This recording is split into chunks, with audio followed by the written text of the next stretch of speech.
नमस्कार दोस्तों, आज हम लोग वायुमंडल का ये तीसरा पार्ट है। वायुमंडल का ये थर्ड पार्ट है। तो हम लोग इसके पहले पढ़ चुके हैं कि वायुमंडल में कौन कौन सी गैसें पाई जाती हैं। वायुमंडल का सबसे निचला जो मंडल है उसको क्षोमंडल कहते हैं। तो आप नेक्स्ट मतलब जो पिछला वीडियो था उसको आप अच्छे से देखिएगा तो आपको क्षोमंडल अच्छे समझ में आ जाएगा। क्षोमंडल से रिलेटेड जितने भी क्वेश्चन थे हमने वहाँ पे पूरा विस्तार से समझाया था।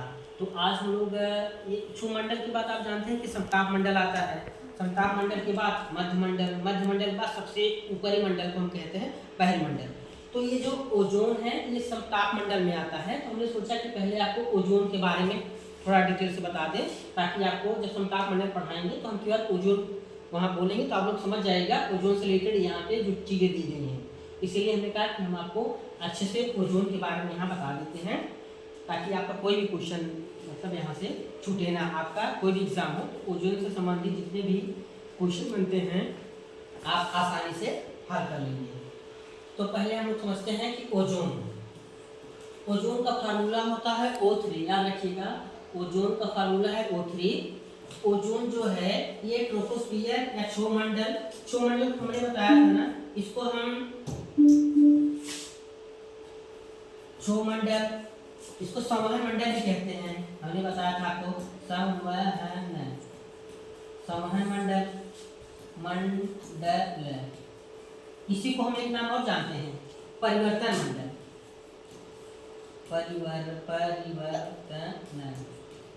परिवर्तन मंडल।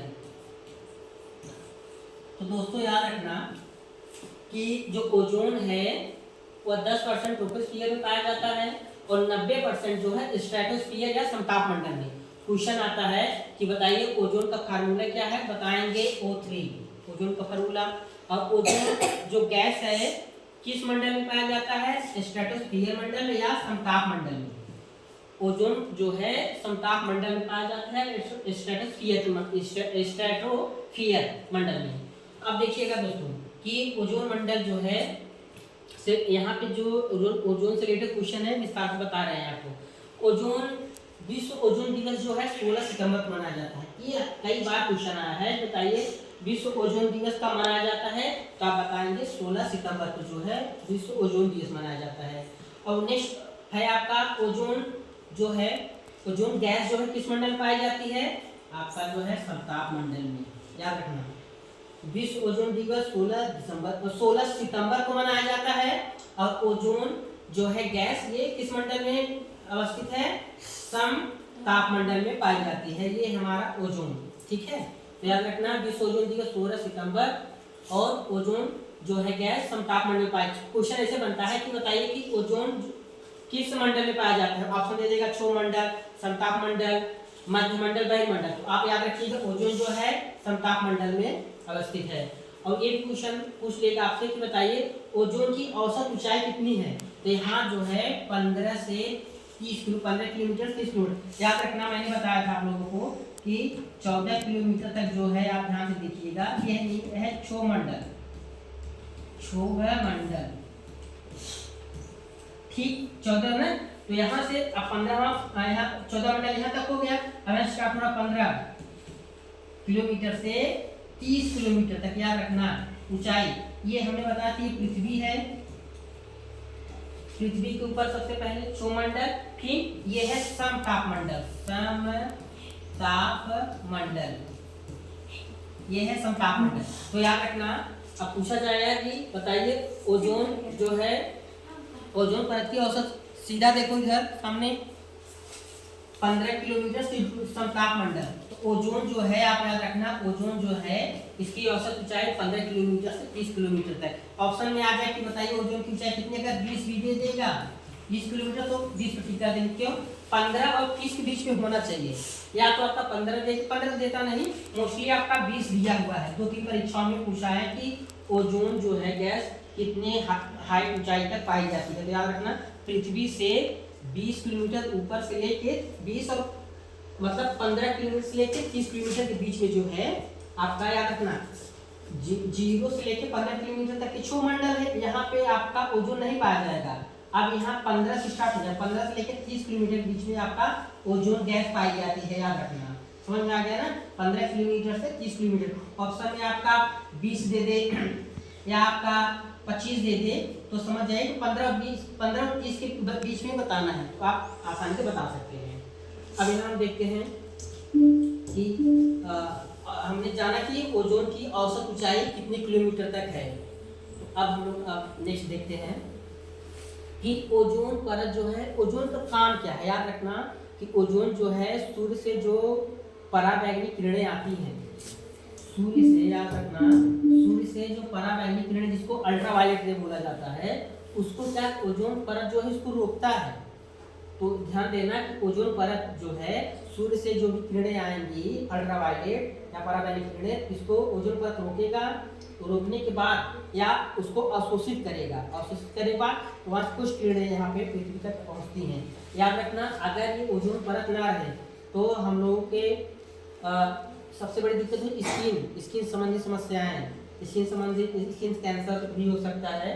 तो ओजोन परत हमारे लिए बहुत ही समझिए वरदान है। अगर ओजोन परत ना रहे तो आदमी यहाँ हमेशा ही किसी किसी बीमारी से परेशान रहेगा। मोस्टली स्किन से संबंधित जितनी बीमारियाँ हैं, सोचिए ओजोन परत होने के बावजूद भी हम लोग धूप में खड़े होते हैं तो दिक्कत होती है। अगर ओजोन परत ना रहे तो कितनी दिक्कत होगी। तो याद रखना ओजोन परत किसको रोकती है? सूर्य से आने वाली पराबैंगनी किरणों को। क्वेश्चन आपसे पूछ लिया जाएगा कि ओजोन परत जो है सूर्य से आने वाली कौन सी किरण को रोकता है, तो आप बताइएगा पराबैंगनी किरण को जो है ये रोकता है या अवशोषित कर लेता है। अब नेक्स्ट है दोस्तों, अब पूछता है कि बताइए ओजोन परत को किस मापन द्वारा मापा जाता है। तो याद रखिएगा डाप्सन इकाई। डाप्सन जो है एक यूनिट है, डाप्सन से हम ओजोन परत का मापन करते हैं कि मतलब ओजोन कितना, मतलब ओजोन नुकसान हुआ है या कोई दिक्कत है तो हम इसको डाप्सन से ही नापते हैं। क्वेश्चन सीधा आ जाता है कि बताइए ओजोन परत को नापने वाली कौन सी इकाई है, तो आप बताइएगा डाप्सन इकाई। ठीक, अब याद रखिएगा यहाँ पे ये दे दिया है। अब जैसे पूछ रहे हैं आपसे बताइए मॉन्ट्रियल प्रोटोकॉल क्या है। मॉन्ट्रियल प्रोटोकॉल जो है ओजोन परत के क्षरण से जुड़ा है। मतलब मॉन्ट्रियल प्रोटोकॉल जो है ओजोन परत जो है इसका मतलब देख रेख करने के लिए बनाया गया है कि ओजोन परत में नुकसान कहाँ होता है कहाँ नहीं। तो याद रखना ओजोन परत सबसे ज़्यादा नुकसान सितंबर महीने में होता है। हम आप यहाँ लिखे नहीं, आपको बता दे रहे हैं। अगर पूछ ले कि ओजोन परत का क्षरण या ओजोन परत का सबसे ज़्यादा नुकसान किस महीने में होता है, सितंबर माह में सबसे ज़्यादा ओजोन परत का नुकसान होता है। ठीक, और ओजोन परत का नुकसान कौन कौन पहुँचाता है आप देखिएगा। ओजोन परत को कौन कौन सा नुकसान पहुंचाता है, कौन कौन चीजें, जैसे CFC क्लोरोफ्लोरोकार्बन से ओजोन परत का बहुत ज्यादा नुकसान हो जाता है। हाइड्रोजन जो है इनसे, और नाइट्रस ऑक्साइड और मेफ्रॉन जो है आप लोग फ्रिज रेफ्रिजरेटर यूज करते हैं ना, उसमें जो फ्रिज में जो सामान रखा जाता है उसको ठंडा रखने के लिए, अच्छे बनाए रखने के लिए मेफ्रॉन गैस यूज किया जाता है, जो कि ओजोन परत के लिए बहुत ज़्यादा नुकसानदेह है। ये क्वेश्चन कई बार पूछा है कि बताइए कि ओजोन परत सबसे ज़्यादा नुकसान कौन करता है, तो आप याद रखिएगा क्लोरोफ्लोरोकार्बन। नैन्सी ये देखो क्लोरोफ्लोरोकार्बन CFC C से मतलब फ्लोरो, F मतलब फ्लोरो, C मतलब कार्बन। सबसे ज़्यादा नुकसान ओजोन परत कौन करता है, क्लोरोफ्लोरोकार्बन या CFC बोला जाता है। और उसके बाद मेफ्रॉन जो है आपके रेफ्रिजरेटर में यूज किया जाता है। तो आज हमने ओजोन को अच्छे से पढ़ा। तो जब हम नेक्स्ट पार्ट लाएंगे इसका समताप मंडल, क्षोभ मंडल बाहर लगाओ बाहर, तो जब समताप मंडल पढ़ेंगे, जब हम उसमें ओजोन बोलेंगे तो आप ये चीज़ें समझ जाइएगा कि ओजोन का मतलब क्या होता है। तो याद रखना कि ओजोन का फार्मूला O3 है। ओजोन सबसे ज़्यादा समताप मंडल में या स्ट्रेटोस्फीयर में पाया जाता है। ओजोन दिवस 16 सितंबर को मनाया जाता है। ओजोन अवस्थित कहाँ है, समताप मंडल भी मैंने बताया आपको। ओजोन की औसत ऊंचाई पूछा जाएगा तो 15 किलोमीटर से लेकर 30 किलोमीटर के बीच में जो है ओजोन गैस पाई जाती है या ओजोन परत पाई जाती है, कह सकते हैं। ओजोन परत जो है सूर्य से आने वाली पराबैंगनी किरणों को अवशोषित कर लेती है। ठीक है, ओजोन परत को हम किस यूनिट से नापते हैं, डाप्सन यूनिट से हम ओजोन परत को नापते हैं। तो जो नेक्स्ट है मॉन्ट्रियल प्रोटोकॉल। ये जो है ओजोन से संबंधित है और ओजोन को नुकसान कौन पहुंचाता है? ओजोन परत को क्लोरोफ्लोरोकार्बन, मेफ्रॉन, नाइट्रस ऑक्साइड, हैलोजन। याद रखना CFC और ये मेफ्रॉन, ये और नाइट्रस ऑक्साइड, ये तीन इंपॉर्टेंट है, ये ज्यादा नुकसान पहुंचाते हैं। धन्यवाद दोस्तों।